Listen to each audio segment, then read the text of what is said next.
ಶ್ರೀ ಗುರುಭ್ಯೋ ನಮಃ. ಹರಿ ಓಂ. ಎಲ್ಲರಿಗೂ ಕೂಡ ನಮಸ್ಕಾರ. ಶ್ರೀಜಿ ವೇದಿಕ್ ಯೂಟ್ಯೂಬ್ ಚಾನಲ್ಗೆ ಸ್ವಾಗತ. ಈ 2026 ಯುಗಾದಿಯ ಆರ್ಥಿಕ ಶುಭಾಶಯಗಳು.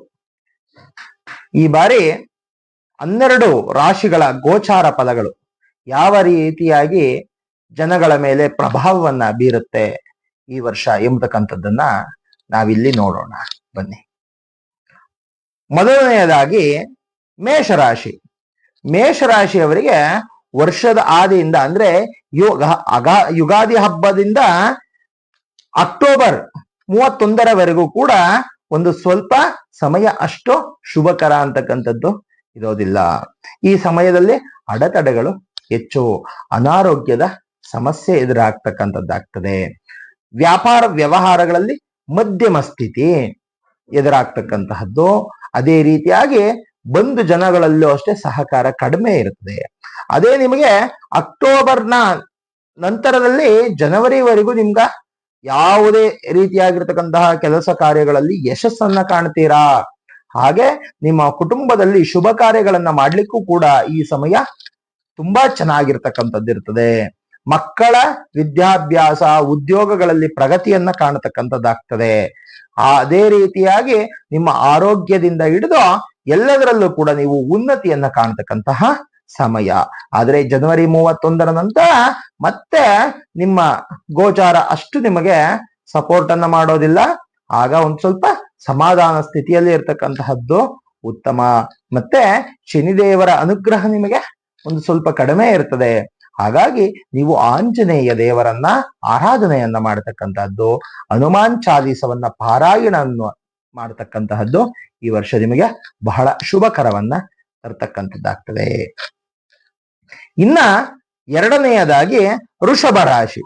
ವೃಷಭ ರಾಶಿಯವರಿಗೆ ಈ ಯುಗಾದಿ ಹಬ್ಬದಿಂದ ಜೂನ್ವರೆಗೂ ಕೂಡ ನಿಮಗೆ ಸಮಯ ಬಹಳ ಚೆನ್ನಾಗಿರ್ತದೆ. ಈ ಸಮಯದಲ್ಲಿ ನೀವು ಪ್ರಗತಿಯನ್ನ ಕಾಣ್ತೀರಾ. ಕೃಷಿಯಲ್ಲಿ ಅಭಿವೃದ್ಧಿಯನ್ನ ಕಾಣತಕ್ಕಂಥದ್ದಾಗ್ತೀರಿ. ಅದೇ ರೀತಿಯಾಗಿ ನಿಮ್ಮ ಕೆಲಸ ಕಾರ್ಯಗಳಲ್ಲೂ ಕೂಡ ಪ್ರಗತಿಯನ್ನ ಕಾಣ್ತೀರಾ. ಬಂಧು ಜನಗಳ ಸಹಕಾರ ಸಿಗ್ತದೆ. ನೀವು ಎಷ್ಟೋ ದಿನಗಳಿಂದ ಪ್ರಯತ್ನವನ್ನ ಮಾಡಿರತಕ್ಕಂತಹ ಕೆಲಸಗಳು ಈ ವರ್ಷ ಯಶಸ್ಸನ್ನ ಕಾಣತಕ್ಕಂಥದ್ದಾಗ್ತದೆ. ಆದ್ರೆ ನಿಮಗೆ ಅಕ್ಟೋಬರ್ 31ರಿಂದ ನಿಮಗೆ ಅಷ್ಟು ಸಮಯ ಸೂಕ್ತವಾಗಿರ್ತಕ್ಕಂಥದ್ದಿಲ್ಲ. ಆ ಅಕ್ಟೋಬರ್ನವರೆಗೂ ಕೂಡ ಮಾತ್ರ ಚೆನ್ನಾಗಿದೆ. ಯಾವುದೇ ಕೆಲಸಗಳನ್ನ ಮಾಡಬೇಕು, ನಾನು ಏನೋ ಒಂದು ಸಾಧನೆಯನ್ನ ಮಾಡಬೇಕು ಅಂದ್ರೆ ಈ ಸಮಯ ಸೂಕ್ತ ಆಗಿರ್ತಕ್ಕಂಥದ್ದು. ಅಕ್ಟೋಬರ್ 31ರಿಂದ ಒಂದು ಸ್ವಲ್ಪ ನೀವೇ ಶಾಂತವಾಗಿರಬೇಕು.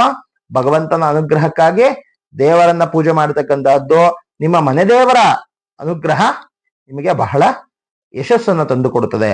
ಆದ್ರೆ ಈ ವರ್ಷ ಏನಾದ್ರೂ ಒಂದು ಪ್ರಾಪರ್ಟಿ ಮಾಡೋ ವಿಚಾರದಲ್ಲಿ, ವಾಹನಗಳನ್ನ ಖರೀದಿ ಮಾಡೋದ್ರಲ್ಲಿ, ಒಡವೆಗಳನ್ನ ತಗೊಳ್ಳೋದ್ರಲ್ಲಿ ನೀವು ನಿಸ್ಸಿಮ್ಮರಾಗಿರ್ತೀರಾ. ಹಾಗಾಗಿ ಆ ಕಡೆ ಗಮನವನ್ನು ಕೊಡ್ತಕ್ಕಂಥದ್ದು ಬಹಳ ಉತ್ತಮ.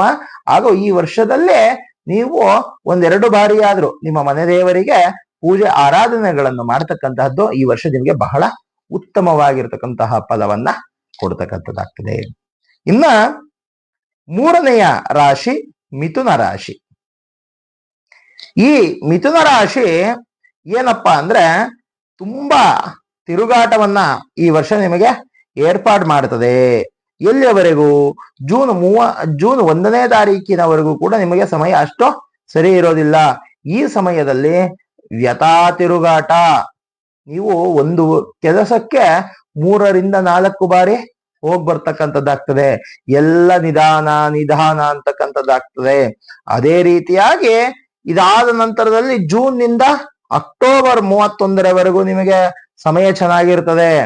ಆ ಸಮಯದಲ್ಲಿ ನೀವು ಅಂದುಕೊಂಡಿರ್ತಕ್ಕಂತಹ ಕೆಲಸಗಳನ್ನ ಮಾಡಬಹುದು. ಒಂದೇ ಬಾರಿ ಹೋದ್ರೂ ಕೂಡ ಸರಿಯಾಗಿರ್ತಕ್ಕಂತಹ ಸಮಯದಲ್ಲಿ ಸೂಕ್ತ ಕೆಲಸಗಳು ಯಶಸ್ಸನ್ನ ಮಾಡಿಕೊಡ್ತದೆ ನಿಮಗೆ. ತದನಂತರದಲ್ಲಿ ಮತ್ತೆ ಅಕ್ಟೋಬರ್ನಿಂದ ಜನವರಿಯವರೆಗೂ ನಿಮಗೆ ಅಷ್ಟು ಸೂಕ್ತ ಸಮಯ ಅಲ್ಲ. ಆ ಸಮಯದಲ್ಲಿ ತಾಳ್ಮೆಯನ್ನ ವಹಿಸ್ತಕ್ಕಂತಹದ್ದು. ತದನಂತರ ಜನವರಿಯಿಂದ ಮುಂದಿನ ಏಪ್ರಿಲ್ ವರೆಗೂ ಕೂಡ ಯುಗಾದಿಯವರೆಗೂ ನಿಮಗೆ ಸಮಯ ತುಂಬಾ ಚೆನ್ನಾಗಿರ್ತಕ್ಕಂಥದ್ದು ಇರುತ್ತೆ. ಈ ಸಮಯದಲ್ಲಿ ತಿರುಗಾಟ ಜಾಸ್ತಿ ಆಗ್ತಕ್ಕಂತಹದ್ದು. ಅದೇ ರೀತಿಯಾಗಿ ಮತ್ತೆ ವಾಹನ ಇತ್ಯಾದಿಗಳ ಖರ್ಚು ಜಾಸ್ತಿ ಆಗ್ತದೆ. ವಾಹನಗಳಿಗೆ ರಿಪೇರಿ ಬರ್ತಕ್ಕಂಥದ್ದಾಗ್ತದೆ, ಮನೆಗೆ ಯಾವುದೋ ಖರ್ಚುಗಳು, ಯಥಾ ಖರ್ಚುಗಳು. ನೀವು ಯಾವುದೋ ಒಂದು ವಿಚಾರಕ್ಕೆ ಖರ್ಚನ್ನ ಮಾಡಿರ್ತೀರಾ, ಆ ವಿಚಾರದಲ್ಲೇ ಮತ್ತೆ ಮತ್ತೆ ಖರ್ಚು ಬರ್ತಕ್ಕಂಥದ್ದಾಗ್ತದೆ. ಹಾಗಾಗಿ ಯಾವುದೇ ಕೆಲಸಗಳನ್ನ ಮಾಡಬೇಕಾದ್ರೆ ಜಾಗೃತವನ್ನ ವಹಿಸ್ತಕ್ಕಂಥದ್ದು ಮಿಥುನ ರಾಶಿಯವರಿಗೆ ಬಹಳ ಉತ್ತಮವಾಗಿರ್ತಕ್ಕಂತಹ ಪರಿಸ್ಥಿತಿ. ಮತ್ತೆ ಬುಧ ದೇವರ ಅನುಗ್ರಹ, ವಿಷ್ಣು ದೇವರ ಆರಾಧನೆ, ತಿರುಪತಿ ಶ್ರೀನಿವಾಸನ ದರ್ಶನ ಮಾಡತಕ್ಕಂತಹದ್ದು, ಅಥವಾ ನಿಮ್ಮ ಮನೆಯ ಸುತ್ತಮುತ್ತ ಹತ್ತಿರದಲ್ಲೇ ಇರತಕ್ಕಂತಹ ರಂಗನಾಥ ಸ್ವಾಮಿ, ವಿಷ್ಣುವಿನ ಅವತಾರದ ಯಾವುದೇ ದೇವಾಲಯಗಳನ್ನ ನೀವು ದೇವರನ್ನ ದರ್ಶನ ಮಾಡ್ತಕ್ಕಂಥದ್ದು, ದೇವಾಲಯಕ್ಕೆ ಭೇಟಿಯನ್ನ ಕೊಡ್ತಕ್ಕಂಥದ್ದು ಬಹಳ ಉತ್ತಮ ಪರಿಸ್ಥಿತಿಗಳನ್ನ ನಿರ್ಮಾಣ ಮಾಡ್ತದೆ. ಇನ್ನ 4ನೆಯದಾಗಿ ಕರ್ಕಟಕ ರಾಶಿ. ಕರ್ಕಟಕ ರಾಶಿಯವರು ಈ ವರ್ಷದಲ್ಲಿ ತುಂಬಾ ಸಾಲ ಮಾಡ್ಬಿಡ್ತೀರ, ಜಾಗೃತರಾಗಿರಿ. ಯಾವುದೇ ಬಂಡವಾಳಗಳನ್ನ ಹಾಕಬೇಕು ಅಂದ್ರೆ ಅದರ ರಿಟರ್ನ್ಸ್ ನನಗೆ ಬರ್ತದ, ಆ ರಿಟರ್ನ್ಸ್ ಯಾವಾಗ ಬರ್ತದೆ, ಸಾಲ ಮಾಡಿ ಬಡ್ಡಿ ಇತ್ಯಾದಿಗಳನ್ನ ಮಾಡ್ಬೇಕಾದ್ರೆ 10 ಬಾರಿ ಯೋಚನೆ ಮಾಡಿ. ಯಾಕೆ ಅಂದ್ರೆ ಈಗ ನಿಮಗೆ ಋಣಬಾಧೆ ಅಂತಕ್ಕಂಥದ್ದನ್ನ ಈ ವರ್ಷ ಹೇಳ್ತದೆ. ಸಾಲಕ್ಕೆ ಶರಣಾಗ್ತಕ್ಕಂತಹ ಪರಿಸ್ಥಿತಿಗಳನ್ನ ತರ್ತಕ್ಕಂಥದ್ದಾಗ್ತದೆ. ಅದು ಅಕ್ಟೋಬರ್ 31ರವರೆಗೂ ಕೂಡ ನೀವು ತುಂಬಾ ಜಾಗರೂಕರಾಗಿರಬೇಕು. ವ್ಯಾಪಾರಗಳಲ್ಲಿ ಯಾರಿಗಾದ್ರೂ ನೀವು ಕೊಡ್ತಾರೆ ಅಂತ ಕೊಟ್ರೆ ವಾಪಸ್ ಬರೋದು ಕಷ್ಟ ಆಗ್ತದೆ. ಪಾಪ ಅವರು ಕೊಡೋ ಮನ್ಸಿಲ್ಲ ಅಂತ ಅಲ್ಲ, ಕೊಡುವಂತಹ ಪರಿಸ್ಥಿತಿಗಳನ್ನ ನಿರ್ಮಾಣ ಮಾಡೋದಿಲ್ಲ. ಆದ್ರೆ ಅಕ್ಟೋಬರ್ ಇಂದ ಜನವರಿವರೆಗೂ ನಿಮ್ಮ ಸಮಯ ತುಂಬಾ ಚೆನ್ನಾಗಿರುತ್ತದೆ. ಆ ಸಮಯದಲ್ಲಿ ವ್ಯಾಪಾರಾಭಿವೃದ್ಧಿ, ಕೃಷಿಗಳಲ್ಲಿ ಅಭಿವೃದ್ಧಿಯನ್ನು ತರ್ತಕ್ಕಂತಹದ್ದು, ಹೊಸ ಹೊಸ ಆಲೋಚನೆಗಳಿಗೆ ಪ್ರಯತ್ನವನ್ನ ಮಾಡ್ತಕ್ಕಂತಹದ್ದು ಈ ವರ್ಷ ನಿಮಗೆ ಬಹಳ ಶುಭವನ್ನ ಕೊಡ್ತಕ್ಕಂಥದ್ದಾಗ್ತದೆ. ಇನ್ನ ಸಿಂಹರಾಶಿ. ಸಿಂಹರಾಶಿಯವರಿಗೆ ಈ ವರ್ಷದಲ್ಲಿ ಜೂನ್ನವರೆಗೂ ಕೂಡ ನಿಮ್ಮ ಸಮಯ ತುಂಬಾ ಚೆನ್ನಾಗಿರುತ್ತೆ. ಈ ಸಮಯದಲ್ಲಿ ಬಂಧು ಜನರ ಸಹಕಾರಗಳು ಸಿಗ್ತಕ್ಕಂಥದ್ದಾಗತ್ತೆ. ನೀವು ನಾಯಕತ್ವ ಗುಣಗಳಲ್ಲಿ ಬೆಳೀತಕ್ಕಂಥದ್ದಾಗ್ತದೆ. ಅದೇ ರೀತಿಯಾಗಿ ಯಾವುದೋ ಒಂದು ಪೊಸಿಷನ್ ಇತ್ಯಾದಿಗಳಲ್ಲಿ ನೀವು ಯಶಸ್ಸನ್ನ ಕಾಣತಕ್ಕಂತಹದ್ದು. ಧರ್ಮ ಕಾರ್ಯಾಸಕ್ತಿ, ಯಾವುದಾದ್ರೂ ಒಂದು ಸಭೆ ಸಮಾರಂಭಗಳನ್ನ ಮಾಡಬೇಕು ಅಂದ್ರೆ, ಸಾರ್ವಜನಿಕ ಕ್ಷೇತ್ರಗಳಲ್ಲಿ ನೀವು ಸಾಧನೆಯನ್ನ ಮಾಡಬೇಕು ಅಂದ್ರೆ ಈ ಜೂನ್ನವರೆಗೂ ನಿಮಗೆ ಬಹಳ ಉತ್ತಮವಾಗಿರ್ತಕ್ಕಂಥದ್ದು. ಈ ಜೂನ್ನ ನಂತರ ನಿಮಗೆ ಒಂದು ಸ್ವಲ್ಪ ಸಮಯ ಚೆನ್ನಾಗಿರೋದಿಲ್ಲ. ಆ ಸಮಯದಲ್ಲಿ ನೀವು ನಿಮ್ಮ ಜೊತೆಗಿರ್ತಕ್ಕಂಥವರೇ ನಿಮಗೆ ಅವಮಾನಕ್ಕೆ ಎಡವನ್ನ ಮಾಡಿಕೊಡ್ತಾರೆ, ದಾರಿಯನ್ನ ಮಾಡಿಕೊಡ್ತಾರೆ. ಮತ್ತೆ ನಿಮ್ಮ ಹಣ ಯಾರೋ ಒಬ್ರು ಪೋಲ್ ಮಾಡ್ತಕ್ಕಂತಹದ್ದು, ಯಾವ್ದೋ ಒಳ್ಳೆ ಕೆಲಸ ಮಾಡೋಣ ಅಂತ ಎಲ್ಲ ಬಂಡವಾಳ ಹಾಕಿರ್ತೀರ. ಆ ಸಮಯದಲ್ಲಿ ಅವರು ನಿಮಗೆ ಗೊತ್ತಿಲ್ಲದ ಹಾಗೆ ಆ ಹಣದಲ್ಲಿ ಒಂದು ಸ್ವಲ್ಪ ಏನಾದರೂ ಎಡವಟ್ಟುಗಳನ್ನ ಮಾಡಿರ್ತಾರೆ. ಹಾಗಾಗಿ ನೀವು ತುಂಬಾ ಜಾಗ್ರತೆ ವಹಿಸಿರಬೇಕು. ಮತ್ತೆ ಮಕ್ಕಳ ವಿದ್ಯಾಭ್ಯಾಸಗಳಲ್ಲೂ ಕೂಡ ಹಣ ಹೆಚ್ಚು ಪೋಲಾಗ್ತಕ್ಕಂಥದ್ದಾಗ್ತದೆ. ಮತ್ತೆ ಏನೋ ಒಂದು ರೀತಿಯಾಗಿರ್ತಕ್ಕಂತಹ ತಲೆ ಬಿಸಿ ನಿರ್ಮಾಣ ಆಗ್ತಕ್ಕಂಥದ್ದಾಗತ್ತೆ. ಹಾಗಾಗಿ ಸಿಂಹ ರಾಶಿಯವರು ಈ ವರ್ಷ ಪ್ರತಿ ಭಾನುವಾರ ನವಗ್ರಹ ದೇವರನ್ನ ಆರಾಧನೆಯನ್ನ ಮಾಡತಕ್ಕಂತಹದ್ದು, ಅದೇ ರೀತಿಯಾಗಿ ಸೂರ್ಯನಾರಾಯಣ ದೇವರನ್ನ ಆರಾಧನೆಯನ್ನ ಮಾಡತಕ್ಕಂತಹದ್ದು ಬಹಳ ಉತ್ತಮ ಫಲಗಳನ್ನ ಕೊಡ್ತಕ್ಕಂಥದ್ದಾಗತ್ತೆ. ಇನ್ನ ಕನ್ಯಾ ರಾಶಿ. ಕನ್ಯಾ ರಾಶಿಯವರಿಗೆ ಈ ಸಮಯದಲ್ಲಿ ಈ ವರ್ಷ ಒಂದು ಸ್ವಲ್ಪ ಮಧ್ಯಮ ಫಲ ಅಂತಕ್ಕಂತಹದ್ದು. ಅಂದ್ರೆ ಜೂನ್ನ ವರೆಗೂ ಕೂಡ ನಿಮಗೆ ಮಧ್ಯಮ ಫಲ. ಯಾವುದೇ ಕೆಲಸ ಮಾಡಬೇಕು ಅಂದ್ರೆ ಯೋಚನೆಯನ್ನು ಮಾಡಬೇಕು ನೀವು. ಇದು ಸೂಕ್ತ ಸಮಯವೂ ಅಲ್ಲ, ಹಾಗಂತ ಸುಮ್ಮನೆ ಇರ್ಲಿಕ್ಕೂ ಆಗೋದಿಲ್ಲ. ಈ ಸಮಯದಲ್ಲಿ ಬಂಧು ಜನಗಳ ಒಂದು ಸಹಕಾರ, ಅಂದ್ರೆ ಅದ್ ಮಾಡ್ಬಿಡೋಣ ಇದ್ ಮಾಡ್ಬಿಡೋಣ ಅಂತ ಅವ್ರ ಯಾರು ಸಪೋರ್ಟಿಗೆ ಬರೋರ ಹಾಗೆ ಬರ್ತಾರೆ. ಕೆಲ್ಸಕ್ಕೆ ಬರ್ಲಿಕ್ಕೆ ಕಷ್ಟ, ಅಂದ್ರೆ ನಿಮ್ ಜೊತೆ ಸಹಕಾರ ಕೊಡೋದು ಕಷ್ಟ ಆಗ್ತದೆ. ಮತ್ತೆ ಆರೋಗ್ಯದ ವಿಚಾರದಲ್ಲಿಯೂ ಅಷ್ಟೇ, ಗ್ಯಾಸ್ಟ್ರಿಕ್ ಪ್ರಾಬ್ಲಮ್, ನಿಮ್ಗೆ ಹೊಟ್ಟೆಯ ಸಮಸ್ಯೆ, ಬಹಳ ಉದರ ಬಾಧೆಗಳು ನಿಮಗೆ ತುಂಬಾ ಆಗ್ತಕ್ಕಂಥದ್ದಾಗತ್ತೆ. ಹಾಗಾಗಿ ಜಾಗೃತರಾಗಿರಬೇಕು. ವಾಹನಗಳಲ್ಲಿ ಎಚ್ಚರ. ಆದ್ರೆ ಜೂನ್ನ ನಂತರ ಅಕ್ಟೋಬರ್ 31ರವರೆಗೂ ಕರ್ಕಟಕ ರಾಶಿಯಲ್ಲೇ ಗುರು ಸಂಚಾರ. ಈ ಸಮಯ ನಿಮಗೆ ಶುಭ ಫಲಗಳನ್ನ ತಂದು ಕೊಡ್ತಕ್ಕಂಥದ್ದಾಗ್ತದೆ. ಈ ಸಮಯದಲ್ಲಿ ನಿಮಗೆ ಪ್ರಗತಿಯನ್ನ ಕಾಣತಕ್ಕಂಥದ್ದು, ವಾಹನ ಉದ್ಯೋಗಗಳಲ್ಲಿ ವ್ಯಾಪಾರ ಅಭಿವೃದ್ಧಿ ಅಂತಕ್ಕಂತಹದ್ದು, ಕೃಷಿಯಲ್ಲಿ ಲಾಭವನ್ನ ಕಾಣ್ತೀರಾ. ಪ್ರಮೋಷನ್ಗೆ ಟ್ರೈ ಮಾಡೋರು ಕೂಡ ಈ ಸಮಯದಲ್ಲಿ ಬಹಳ ಸೂಕ್ತವಾಗಿರ್ತಕ್ಕಂತಹ ಸಮಯ. ಆದ್ರೆ ಅಕ್ಟೋಬರ್ ಇಂದ ಮತ್ತೆ ಜನವರಿವರೆಗೂ ಕೂಡ ನಿಮಗೆ ಅಷ್ಟು ಬಲ ಇರೋದಿಲ್ಲ. ಆ ಸಮಯದಲ್ಲಿ ಯಾವುದೇ ಫೈಲ್ಗಳನ್ನ ಮೂವ್ ಮಾಡಿದ್ರು ಅದು ಪೆಂಡಿಂಗ್ ಆಗ್ತಕ್ಕಂಥದ್ದಾಗ್ತದೆ. ಹಣಕಾಸು ತಟಸ್ಥವಾಗ್ತಕ್ಕಂಥದ್ದಾಗತ್ತೆ. ಆರೋಗ್ಯದಲ್ಲಿ ನೀವು ಏರುಪೇರು ವ್ಯತ್ಯಯಗಳಾಗ್ತಕ್ಕಂಥದ್ದಾಗತ್ತೆ. ಆದ್ರೆ ಈ ವರ್ಷ ನೀವು ಜಾಸ್ತಿ ವಿರೋಧವನ್ನ ಕಟ್ಕೊಳ್ತೀರಾ, ಜನಗಳ ವಿರೋಧವನ್ನ ಕಟ್ಕೊಳ್ತಕ್ಕಂತಹದ್ದು. ನಿಮ್ಮ ಜೊತೆಗೆ ಇದ್ದವರೇ, ನಿಮ್ಮವರೇ ಆಗಿರ್ತಕ್ಕಂತಹ ಜನಗಳು ನಿಮ್ಮನ್ನ ಸ್ವಲ್ಪ, ನಿಮ್ಮಿಂದಲೇ ಸಹಾಯವನ್ನು ಪಡೆದವರು ನಿಮ್ಮನ್ನ ವಿರೋಧವನ್ನು ಮಾಡ್ತಾರೆ. ಹಾಗಾಗಿ ಆ ವಿಚಾರಗಳಲ್ಲಿ ಜಾಗೃತರಾಗಿರಿ. ಈ ವರ್ಷ ನೀವು ನರಸಿಂಹದೇವರನ್ನ ಆರಾಧನೆಯನ್ನ ಮಾಡತಕ್ಕಂತಹದ್ದು, ಅದರಲ್ಲೂ ಲಕ್ಷ್ಮೀ ನರಸಿಂಹಸ್ವಾಮಿ ದೇವರನ್ನ ಆರಾಧನೆಯನ್ನ ಮಾಡತಕ್ಕಂಥದ್ದು ಶುಭ ಫಲವನ್ನ ಕೊಡ್ತಕ್ಕಂಥದ್ದಾಗ್ತದೆ. ಇನ್ನ ತುಲಾರಾಶಿ. ತುಲಾರಾಶಿ ತುಂಬಾ ಕ್ಯಾಲ್ಕುಲೇಟೆಡ್ ಮೈಂಡೆಡ್. ನೀವು ಈ ವರ್ಷ ಯಾವ ಕೆಲಸ ಮಾಡಬೇಕು, ಯಾವ ಕೆಲಸ ಮಾಡಬಾರ್ದು ಅಂತ ಈಗಾಗಲೇ ಅದರ ಯೋಚನೆ ಚಿಂತನೆಗಳನ್ನ ಮಾಡ್ಲಿಕ್ಕೆ ನೀವು ಕುಂತಿರ್ತೀರಾ. ಈ ಸಮಯದಲ್ಲಿ ನಿಮಗೆ ಏನೇ ಪ್ಲಾನ್ ಮಾಡಬೇಕು ಅಂದ್ರೂ ಜೂನ್ನವರೆಗೂ ತುಂಬಾ ಒಳ್ಳೆಯ ಸಮಯ. ಪ್ರವಾಸವನ್ನ ಅತಿ ಹೆಚ್ಚು ಮಾಡ್ತೀರಾ. ಯಾವ್ದಾರ ತೀರ್ಥಕ್ಷೇತ್ರ ಯಾತ್ರೆಗಳನ್ನ ಮಾಡಬೇಕು, ಇಲ್ಲ ನಾವು ಎಲ್ಲಾದ್ರೂ ಒಂದು ಎಂಜಾಯ್ ಮಾಡಬೇಕು ಅಂತ ಕೌಟುಂಬಿಕ ಪ್ರವಾಸಗಳು ಇತ್ಯಾದಿಗಳು ನಿಮಗೆ ಈ ಸಮಯದಲ್ಲಿ ಬಹಳ ಒಂದು ನೆಮ್ಮದಿ, ಸುಖ, ಶಾಂತಿ, ನೆಮ್ಮದಿಯನ್ನ ಕಾಣತಕ್ಕಂತಹ ಸಮಯ ಅಂತಕ್ಕಂತಹದ್ದು. ಆದ್ರೆ ಜೂನ್ನಿಂದ ಅಕ್ಟೋಬರ್ ವರೆಗೂ ಮತ್ತೆ ಜನವರಿಯಿಂದ ಏಪ್ರಿಲ್ ವರೆಗೂ ಈ ಸಮಯ ನಿಮಗೆ ಅಷ್ಟು ಸೂಕ್ತ ಅಲ್ಲ. ಈ ಸಮಯದಲ್ಲಿ ಅತಿ ಹೆಚ್ಚು ಪ್ರವಾಸವನ್ನ ಮಾಡಬೇಡಿ. ಏನೇ ಪ್ರವಾಸ ಮಾಡೋದಿದ್ರೂ ಜೂನ್ನ ಒಳಗೆ ಪ್ರವಾಸವನ್ನ ಮಾಡತಕ್ಕಂತಹದ್ದು. ಮತ್ತೆ ಹಣಕಾಸಿನಲ್ಲಿ ಇಷ್ಟಲ್ಲಿ ಹಣ ಕಳೆದು ಹೋಗ್ತಕ್ಕಂತಹದ್ದು ಅಥವಾ ವಸ್ತುಗಳನ್ನ ಕಳೆದುಕೊಳ್ತಕ್ಕಂತಹದ್ದು ಬಹಳ ಸಮಸ್ಯೆ ಆಗ್ತದೆ. ಹಾಗಾಗಿ ಮತ್ತೆ ನಿಮ್ಮ ಕುಟುಂಬದ ಹಿರಿಯರ ಆರೋಗ್ಯದ ಕಡೆ ಅತಿ ಹೆಚ್ಚು ಗಮನವನ್ನು ಕೊಡಿ.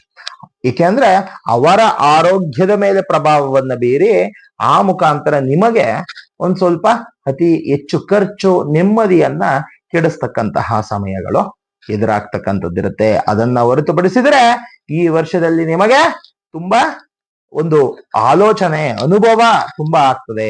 ಈ ವರ್ಷ ಆಗ್ತಕ್ಕಂತಹ ಅನುಭವ ನಿಮ್ಮ ಜೀವನದ ಪ್ರಗತಿಯನ್ನ ಕಾಣ್ಲಿಕ್ಕೆ ಬಹಳ ಉತ್ತಮವಾಗಿರತಕ್ಕಂತಹ ಪರಿಸ್ಥಿತಿ ಇರ್ತದೆ. ಪ್ರವಾಸ, ಸುಖ, ಶಾಂತಿ, ನೆಮ್ಮದಿಯನ್ನ ಕಾಣುವ ಸಮಯವೂ ಕೂಡ ಈ ತುಲಾರಾಶಿ ಆಗಿರ್ತಕ್ಕಂಥದ್ದಾಗತ್ತೆ. ಇನ್ನ ವೃಶ್ಚಿಕ ರಾಶಿ. ವೃಶ್ಚಿಕ ರಾಶಿಯಲ್ಲಿ ಇರತಕ್ಕಂಥವರಿಗೆ ಈ ಜೂನ್ನವರೆಗೂ ಕೂಡ ಸಮಯ ಅಷ್ಟು ಸರಿ ಇರೋದಿಲ್ಲ.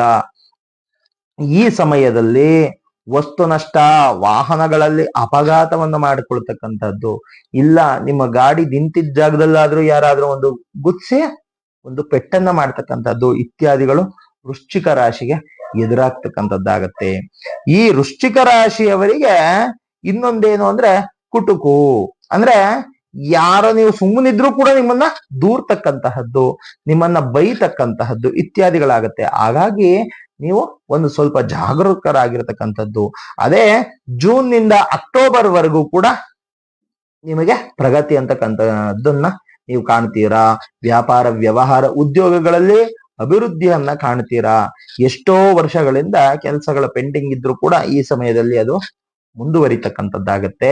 ಅದೇ ರೀತಿಯಾಗಿ ನಿಮ್ಮ ದಾಂಪತ್ಯ ಜೀವನದಲ್ಲೂ ಕೂಡ ಯಾವುದೇ ಇತ್ಯರ್ಥಗಳು, ಯಾವುದಾದ್ರ ಸಮಸ್ಯೆಗಳಿದ್ರೆ ಇದು ಪರಿಹಾರ ಮಾಡ್ಕೊಳ್ಳಿಕ್ಕೆ ಸೂಕ್ತ ಸಮಯ. ಆ ಸಮಯದಲ್ಲಿ ನೀವೇ ಒಂದು ಸ್ವಲ್ಪ ತಗ್ಗಿ ಬಗ್ಗಿ ಹೋದ್ರೆ ಎಂತ ಸಮಸ್ಯೆಗಳನ್ನು ಕೂಡ ನೀವು ಪರಿಹಾರವನ್ನ ಮಾಡ್ಕೊಳ್ಬಹುದು. ಮತ್ತೆ ಅಕ್ಟೋಬರ್ ಇಂದ ಜನವರಿವರೆಗೂ ಕೂಡ ನಿಮಗೆ ಸಮಯ ಅಷ್ಟು ಸೂಕ್ತ ಅಲ್ಲ. ಜನವರಿಯಿಂದ ಏಪ್ರಿಲ್ ವರೆಗೂ ಕೂಡ ನಿಮಗೆ ಸಮಯ ತುಂಬಾ ಚೆನ್ನಾಗಿರುತ್ತೆ. ಆ ಸಮಯದಲ್ಲೇ ಧರ್ಮ ಕಾರ್ಯಾಸಕ್ತಿ, ದೇವರನ್ನ ಆರಾಧನೆಯನ್ನ ಮಾಡ್ತಕ್ಕಂಥದ್ದು. ಆದ್ರೆ ಈ ವರ್ಷ ನೀವು ಯಾರನ್ನೋ ನಂಬಿಕೊಂಡು ಅಥವಾ ಯಾವ್ದೋ ಗೆದ್ದು ಬಿಡ್ತೀನಿ ಅಂತ ಹೋಗಬೇಡಿ. ಯಾಕೆಂದ್ರೆ ಅಪಜಯವನ್ನ ನೀವು ಈ ವರ್ಷ ಅನುಭವಿಸ್ತೀರಾ. ಅದೊಂದನ್ನ ಬಿಟ್ರೆ ನಿಮಗೆ ಈ ವರ್ಷ ಬಹಳ ಚೆನ್ನಾಗಿದೆ. ಈ ವರ್ಷ ನೀವು ದುರ್ಗಾದೇವಿಯ ಆರಾಧನೆಯನ್ನ ಮಾಡ್ತಕ್ಕಂತಹದ್ದು. ಪ್ರತಿ ಮಂಗಳವಾರ ದೇವಿಯಲ್ಲಿ ಕುಂಕುಮಾರ್ಚನೆಯನ್ನ ಮಾಡಿಸಿ ಆ ಕುಂಕುಮವನ್ನ ಹಣೆಗೆ ಇಡ್ತಾ ಬನ್ನಿ. ನಿಮಗೆ ಉತ್ತಮ ಉಜ್ವಲ ಭವಿಷ್ಯ ಈ ವರ್ಷ ನಿಮ್ಮದಾಗ್ತಕ್ಕಂಥದ್ದಾಗತ್ತೆ. ಇನ್ನ ಧನುಸು ರಾಶಿ. ಧನುಸು ರಾಶಿಯವರಿಗೆ ಈ ವರ್ಷದ ಆದಿಯಿಂದ ಅಂದ್ರೆ ಯುಗಾದಿಯಿಂದ ಜೂನ್ನವರೆಗೂ ಕೂಡ ತುಂಬಾ ಸಮಯ ಚೆನ್ನಾಗಿರ್ತಕ್ಕಂಥದ್ದಾಗತ್ತೆ.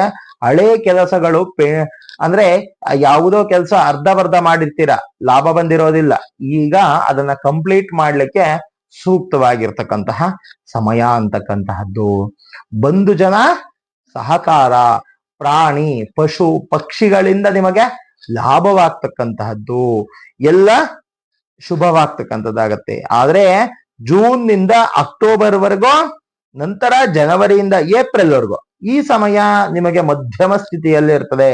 ಈ ಸಮಯದಲ್ಲಿ ನಿಮ್ಮ ಆರೋಗ್ಯದ ಕಡೆ ಬಹಳ ಹೆಚ್ಚು ಗಮನವನ್ನ ನೀವು ಕೊಡಬೇಕು. ಮತ್ತೆ ನೆಮ್ಮದಿಗೆ ನಿದ್ರಾಹೀನತೆ, ನಿದ್ರೆ ಸಮಸ್ಯೆ ಎದುರಾಗ್ತಕ್ಕಂಥದ್ದಾಗತ್ತೆ.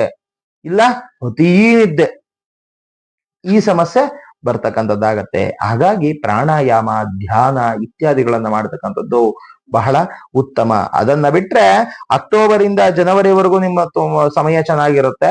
ಈ ಸಮಯದಲ್ಲಿ ಗುರುಗ್ರಹ ಆರಾಧನೆ, ಗುರುಗಳ ದರ್ಶನ ಮಾಡತಕ್ಕಂತಹದ್ದು. ಯಾರಾದ್ರ ಯತಿಗಳಿಗೆ ಅವರಿಗೆ ಒಂದು ತಾಂಬೂಲ ದಕ್ಷಿಣಾದಿಗಳನ್ನ ಕೊಟ್ಟು ಅವರ ಆಶೀರ್ವಾದ ಮಂತ್ರಾಕ್ಷತೆಗಳನ್ನ ತೆಗೆದುಕೊಂಡು ಬರತಕ್ಕಂಥದ್ದು, ಅವರಿಂದ ಒಂದು ಅನುಗ್ರಹವನ್ನ ಪಡಿತಕ್ಕಂಥದ್ದು ಮಾಡಿ ಈ ವರ್ಷ ನಿಮಗೆ ಬಹಳ ಅನುಕೂಲಕರವಾಗಿರ್ತಕ್ಕಂಥದ್ದಾಗತ್ತೆ.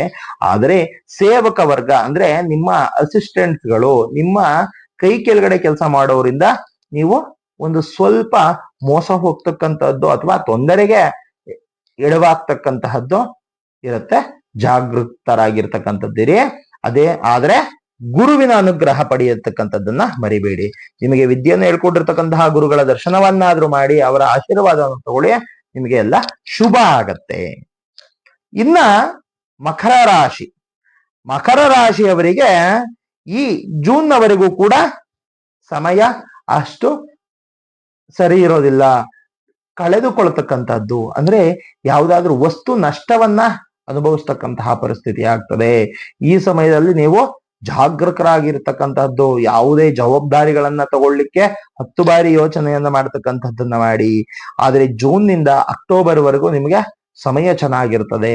ಆಗ ಧೈರ್ಯವಾಗಿ ಯಾವುದೇ ಕೆಲಸ ಮಾಡಬೇಕು ಅಂದ್ರೂ ನೀವು ಮುನ್ನುಗ್ಗಬಹುದು. ಯಶಸ್ಸನ್ನ ಕಾಣ್ತೀರಾ, ಸಂಪತ್ತನ್ನ ನಿಮ್ಮದಾಗಿಸ್ಕೊಳ್ತೀರಾ. ಆದ್ರೆ ಅಕ್ಟೋಬರ್ ಇಂದ ಮತ್ತೆ ಜನವರಿಯವರೆಗೂ ನಿಮಗೆ ಸಮಯ ಸರಿ ಇರೋದಿಲ್ಲ. ಈ ಸಮಯದಲ್ಲೇ ನಿಮಗೆ ಯಾವುದೇ ಕ್ಷೇತ್ರದಲ್ಲಿ ಹೋದ್ರೂ ಕೂಡ ಅಲ್ಲಿ ಏನೋ ಒಂದು ವಸ್ತುನಾದ್ರೂ ಬಿಟ್ಟು ಬಂದಿರ್ತೀರಾ, ಯಾವ್ದೋ ಕೆಲ್ಸಕ್ಕೆ ಹೋಗಿರ್ತೀರಾ, ಫೈಲ್ ಅಲ್ಲೇ ಬಿಟ್ಟು ಬಂದಿರ್ತೀರಾ, ಅಥವಾ ಒಡವೆ ವಸ್ತುಗಳನ್ನ ಕಳೆದುಕೊಳ್ತಕ್ಕಂತಹದ್ದು ಇತ್ಯಾದಿಗಳು ಇರುತ್ತೆ. ಜಾಗರೂಕರಾಗಿರ್ತಕ್ಕಂಥದ್ದಿರಿ. ಆದ್ರೆ ಮತ್ತೆ ಜನವರಿಯಿಂದ ಏಪ್ರಿಲ್ ವರೆಗೂ ನಿಮಗೆ ಸಮಯ ಚೆನ್ನಾಗಿದೆ. ಈ ಸಮಯದಲ್ಲಿ ನಿಮ್ಮ ವ್ಯಾಪಾರ ಉದ್ಯೋಗಗಳಲ್ಲಿ ಅಭಿವೃದ್ಧಿಯನ್ನ ಕಾಣತಕ್ಕಂಥದ್ದಾಗ್ತದೆ. ಸಾರ್ವಜನಿಕ ಕ್ಷೇತ್ರಗಳಲ್ಲಿ ಮಕರ ರಾಶಿಯವರು ಈ ವರ್ಷ ಶುಭ ಫಲವನ್ನ ಕಾಣಬಹುದು. ಯಾವುದೇ ರೀತಿಯಾಗಿರ್ತಕ್ಕಂತಹ ಒಂದು ಸಭೆ ಸಮಾರಂಭಗಳನ್ನ ಮಾಡಬೇಕು ಅಥವಾ ನಾವು ನಾಯಕತ್ವ ಗುಣಗಳನ್ನ ಬೆಳೆಸ್ಕೊಡ್ಬೇಕು ಅಂದ್ರೂ ಕೂಡ ಮಕರ ರಾಶಿಯವರಿಗೆ ಈ ವರ್ಷ ಬಹಳ ಚೆನ್ನಾಗಿರತಕ್ಕಂಥದ್ದಿದೆ. ಈ ವರ್ಷ ಮಕರ ರಾಶಿಯವರು ಶನೇಶ್ವರ ದೇವರ ಆರಾಧನೆಯನ್ನ ಮಾಡ್ತಕ್ಕಂಥದ್ದು. ಅದೇ ರೀತಿ ಪ್ರತಿ ಶನಿವಾರದ ದಿನ ಶನೇಶ್ವರ ದೇವಾಲಯದಲ್ಲಿ ಅನ್ನದಾನ ಇತ್ಯಾದಿಗಳನ್ನ ಮಾಡ್ತಕ್ಕಂಥದ್ದು ನಿಮಗೆ ಬಹಳ ಶುಭ ಫಲವನ್ನ ಕೊಡ್ತಕ್ಕಂಥದ್ದಾಗ್ತದೆ. ಕುಂಭರಾಶಿ. ಕುಂಭರಾಶಿಯವರು ಈ ವರ್ಷದಲ್ಲಿ ಜೂನ್ನವರೆಗೂ ಕೂಡ ನಿಮಗೆ ಕೆಲಸ ಕಾರ್ಯಗಳಲ್ಲಿ ಅಭಿವೃದ್ಧಿ ಅಂತಕ್ಕಂಥದ್ದು, ಕೆಲಸಗಳನ್ನ ನೀವು ಧೈರ್ಯವಾಗಿ ಮಾಡಬಹುದು. ಹೊಸ ಕೆಲಸಗಳನ್ನ ಪ್ರಾರಂಭ ಮಾಡ್ಲಿಕ್ಕೆ ಸೂಕ್ತ ಸಮಯ. ತುಂಬಾ ನೀವು ಗೊಂದಲಕ್ಕೆ ಒಳಗಾಗಿರ್ತಕ್ಕಂತಹ ರಾಶಿಯವರು ಕುಂಭರಾಶಿಯವರು. ಆದ್ರೆ ನಿಮ್ಮಲ್ಲಿ ಜೋಬಲ್ಲಿ 10 ರೂಪಾಯಿ ಇಲ್ಲ ಅಂದ್ರೂ ಕೂಡ ನನ್ನ ಹತ್ರ 1,00,000 ರೂಪಾಯಿ ಇದೆ ಅನ್ನುವ ರೀತಿಯಾಗಿ ಇರ್ತಕ್ಕಂಥವರು. ಆದ್ರೆ ನಿಮಗೆ ಜೂನ್ನವರೆಗೂ ಕೂಡ ಅದೇ ರೀತಿಯಾಗಿ ಎಲ್ಲ ನಡೆಯುತ್ತೆ. ಆದ್ರೆ ಜೂನ್ ನಿಂದ ಅಕ್ಟೋಬರ್ ವರೆಗೂ ಬಹಳ ಕಷ್ಟದ ದಿನಗಳನ್ನ ಎದುರಿಸ್ತೀರಾ. ಈ ಸಮಯದಲ್ಲಿ ನಿಮ್ಗೆ ಗೊತ್ತಾಗೋದಿಲ್ಲ ನನ್ನ ಹತ್ರ ಏನಾಗ್ತಾ ಇದೆ, ದುಡ್ಡು ಹೇಗ್ ಪೋಲಾಗ್ತಾ ಇದೆ ಅಂತ. ಸುಮ್ಮನೆ ವ್ಯಥಾ ತಿರುಗಾಟ, ವ್ಯಥಾ ಖರ್ಚು ಮೊದಲಾದವುಗಳನ್ನ ಅನುಭವಿಸ್ತೀರಾ. ನಿಮ್ಮ ಜೊತೆಗೆ ಇರ್ತಕ್ಕಂಥವರೇ ನಿಮ್ಮ ಜೊತೆ ಜಗಳಕ್ಕೆ ನಿಲ್ತಾರೆ. ಬಂಧು ಜನ ವಿರೋಧ, ಇತ್ಯಾದಿಗಳನ್ನ ಎದುರಿಸ್ತಕ್ಕಂಥದ್ದಾಗತ್ತೆ. ಆದ್ರೆ ಅಕ್ಟೋಬರ್ನಿಂದ ಜನವರಿವರೆಗೂ ನಿಮ್ಮ ಸಮಯ ಚೆನ್ನಾಗಿರುತ್ತೆ. ಈ ಸಮಯದಲ್ಲಿ ನೀವು ಕೆಲಸ ಕಾರ್ಯಗಳನ್ನು ಅತಿ ಹೆಚ್ಚು ಬಟ್ಟೆ ತಗೊಳ್ತಕ್ಕಂತಹದ್ದು, ಅಲಂಕಾರಕ್ಕೆ ಸಮಯವನ್ನ ಕೊಡ್ತಕ್ಕಂಥದ್ದು, ಏನೋ ಒಂದು ಪಾಸ್ಟ್ ಲೈಫ್ ಅನ್ನ ನೀವು ಲೀಡ್ ಮಾಡ್ತಕ್ಕಂತಹದ್ದು ಇವುಗಳು ನಿರ್ಮಾಣ ಆಗತ್ತೆ. ಆದ್ರೆ ಮತ್ತೆ ಜನವರಿಯಿಂದ ಏಪ್ರಿಲ್ ವರೆಗೂ ನಿಮ್ಗೆ ಗುರುಬಲ ಇರೋದಿಲ್ಲ. ಹಾಗಾಗಿ ಈ ಸಮಯದಲ್ಲಿ ಒಂದು ಸ್ವಲ್ಪ ಶಾಂತಿ ಸಮಾಧಾನದಿಂದ ಇರತಕ್ಕಂತಹದ್ದು, ದೇವರ ಆರಾಧನೆಯನ್ನ ಮಾಡ್ತಕ್ಕಂತಹದ್ದು, 10 ಬಾರಿ ಯೋಚನೆ ಮಾಡಿ ಪ್ರತಿ ಕೆಲಸಗಳನ್ನ ಮಾಡ್ತಕ್ಕಂಥದ್ದು ಉತ್ತಮ. ಈ ಬಾರಿ ನಿಮಗೆ ಒಂದು ಕಾಳಿ ದೇವರ, ಇಲ್ಲ ಭದ್ರಕಾಳಿ ದೇವರ, ಇಲ್ಲ ಚೌಡೇಶ್ವರಿ, ಇಲ್ಲ ಮಾರಿಕಾಂಬ ಇತ್ಯಾದಿ ಒಂದು ರೌದ್ರ ದೇವತೆಗಳನ್ನ, ಅಮ್ಮನವರನ್ನ ಪ್ರಾರ್ಥನೆ ಮಾಡ್ತಕ್ಕಂತಹದ್ದು ಬಹಳ ಉತ್ತಮ. ಅವರ ಆರಾಧನೆಯನ್ನ ಮಾಡಿ ಈ ಕುಂಭರಾಶಿಯವರು ಈ ಬಾರಿ ನೀವು ಶುಭ ಫಲವನ್ನ ಪಡೆದುಕೊಳ್ತೀರಾ. ಇನ್ನ ಮೀನರಾಶಿಯವರಿಗೆ ಈ ಜೂನ್ನ ಒಳಗಡೆ ನೀವು ಯಾವ್ದಾದ್ರು ವಸ್ತುಗಳನ್ನ ಕಳೆದುಕೊಳ್ತೀರಾ.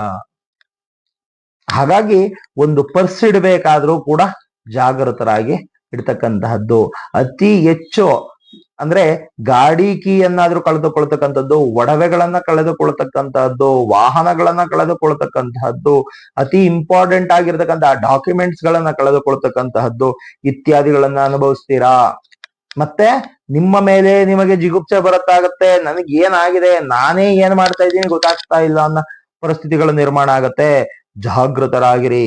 ಆದ್ರೆ ಅಕ್ಟೋಬರ್ನ ವರೆಗೂ ಕೂಡ, ಜೂನ್ ನಿಂದ ಅಕ್ಟೋಬರ್ ವರೆಗೂ ನಿಮ್ಮ ಸಮಯ ತುಂಬಾ ಚೆನ್ನಾಗಿರುತ್ತೆ. ಈ ಸಮಯದಲ್ಲಿ ನೀವು ಯಾವುದೇ ಕೆಲಸಗಳನ್ನ ಮಾಡಬೇಕು ಅಂದ್ರೂ ಮುಂದುವರಿಬಹುದು. ಮತ್ತೆ ಈ ವರ್ಷ ನಿಮಗೆ ವಾಹನವನ್ನ ಖರೀದಿ ಮಾಡ್ತಕ್ಕಂಥದ್ದು, ಮತ್ತೆ ಪ್ರಾಣಿ ಪಕ್ಷಿಗಳನ್ನ ಖರೀದಿ ಮಾಡ್ಲಿಕ್ಕೂ ಬಹಳ ಸೂಕ್ತವಾಗಿರ್ತಕ್ಕಂತಹ ಸಮಯ. ಅಕ್ಟೋಬರ್ನಿಂದ ಜನವರಿವರೆಗೂ ನಿಮಗೆ ಸಮಯ ಅಷ್ಟು ಚೆನ್ನಾಗಿರೋದಿಲ್ಲ. ನೀವು ಯಾವ್ದಾದ್ರು ವಾಹನ ತಂದಿದ್ರು ಅದಕ್ಕಾಗಿ ಖರ್ಚನ್ನ ಮಾಡ್ತೀರಾ. ಅತಿ ಹೆಚ್ಚು ಪ್ರಾಣಿ ಪಕ್ಷಿಗಳನ್ನ ತಂದಿದ್ರೆ ಅವುಗಳ ಆರೋಗ್ಯದಲ್ಲಿ ಸಮಸ್ಯೆ ಆಗ್ತದೆ. ಆದ್ರೆ ಮತ್ತೆ ಜನವರಿಯಿಂದ ಏಪ್ರಿಲ್ನವರೆಗೂ ಕೂಡ ನಿಮ್ಮ ಸಮಯ ಚೆನ್ನಾಗಿರುತ್ತೆ. ಆದ್ರೆ ಈ ವರ್ಷ ಸಂಪೂರ್ಣವಾಗಿ ನಿಮ್ಮ ಜೀವನದ 1-2 ಮೆಟ್ಟಿಲುಗಳು ಮೇಲಕ್ಕೆ ಇರ್ತಕ್ಕಂಥದ್ದಾಗ್ತದೆ. ಆದ್ರೆ ಅದರ ಒಳಗೆ ಕೆಲವು ನಷ್ಟಗಳನ್ನ ಮಾಡಿಕೊಂಡಿರ್ತೀರಾ.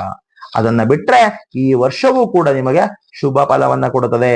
ಈ ವರ್ಷ ನೀವು ಗಣಪತಿ ಹಾಗೂ ಆಂಜನೇಯ ದೇವರನ್ನ ಆರಾಧನೆಯನ್ನ ಮಾಡ್ತಕ್ಕಂತಹದ್ದು ಬಹಳ ಉತ್ತಮವಾಗಿರ್ತಕ್ಕಂಥದ್ದು. ಈ ವರ್ಷ ನಿಮಗೆ ಗಣಪತಿ ಹಾಗೂ ಆಂಜನೇಯ ದೇವರಿಂದ ಶುಭವಾಗ್ತಕ್ಕಂಥದ್ದಾಗತ್ತೆ. ಎಲ್ಲರಿಗೂ ಕೂಡ 12 ರಾಶಿಯ ಗೋಚಾರ ಫಲಗಳು ಈ ರೀತಿಯಾಗಿದ್ರೆ, ಅವರ ಜನ್ಮ ನಕ್ಷತ್ರ, ಜನ್ಮ ರಾಶಿ ಅಂದ್ರೆ ಹುಟ್ಟಿದ ಸಮಯ ಮತ್ತೆ ದಿನದ ಮೇಲೆ ಲಗ್ನ ಬೇರೆ ಆಗ್ತದೆ, ದಶಾಭುಕ್ತಿಯ ಫಲಗಳು ಬೇರೆ ಆಗ್ತದೆ. ನಿಮ್ಮ ವೈಯಕ್ತಿಕ ಜಾತಕಗಳನ್ನ ಪರಿಶೀಲನೆ ಮಾಡ್ಕೋಬೇಕು ಅಂದ್ರೆ, ಅಥವಾ ವೈಯಕ್ತಿಕ ಕಂಟಕಗಳು, ಸಮಸ್ಯೆಗಳ ಬಗ್ಗೆ ತಿಳ್ಕೋಬೇಕು ಅಂದ್ರೆ ನಮ್ಮನ್ನ ಸಂಪರ್ಕ ಮಾಡಿ ನಮ್ಮ ಈ ಕೆಳಗಡೆ ಕಾಣತಕ್ಕಂತಹ ನಂಬರ್ಗೆ ಕಾಲ್ ಮಾಡಿ ಅಪಾಯಿಂಟ್ಮೆಂಟ್ ಅನ್ನ ತೆಗೆದುಕೊಳ್ಬಹುದು. ಎಲ್ಲರಿಗೂ ಕೂಡ ಒಳ್ಳೆಯದಾಗ್ಲಿ. ತತ್ಸದೋ ಶ್ರೀ ಕೃಷ್ಣಾರ್ಪಣಮಸ್ತು. ಎಲ್ಲರಿಗೂ ಕೂಡ ಒಳ್ಳೆಯದಾಗಲಿ. ಈ ವರ್ಷ ಯಾವ ರೀತಿಯಾಗಿರ್ತಕ್ಕಂತಹ ಅಶುಭ ಫಲ ಅಂತಕ್ಕಂಥದ್ದು ಎಲ್ಲರಿಗೂ ಸರಿಸಮನಾಗಿರ್ತಕ್ಕಂಥದ್ದಿದೆ. ಯಾವುದಕ್ಕೂ ಕೂಡ ಧೃತಿಗೆರಡಬೇಡಿ. ಭಗವಂತನ ಅನುಗ್ರಹವನ್ನ ಪ್ರಾರ್ಥನೆ ಮಾಡಿಕೊಂಡು ಚಿಂತನೆಯನ್ನ ಮಾಡ್ತಾ ನೀವು ಎಲ್ಲ ಕೆಲಸಗಳಲ್ಲೂ ಕೂಡ ಯಶಸ್ಸನ್ನ ಕಾಣಿ. ನಿಮ್ಮ ಮನೆ ದೇವರ ಅನುಗ್ರಹ, ಕುಲದೇವರ ಅನುಗ್ರಹ ನಿಮಗೆ ಸದಾ ಇರ್ತಕ್ಕಂಥದ್ದಾಗಲಿ. ಶುಭಂ ಭೂಯಾತ್. ತತ್ಸದ ಕೃಷ್ಣಾರ್ಪಣಮಸ್ತು.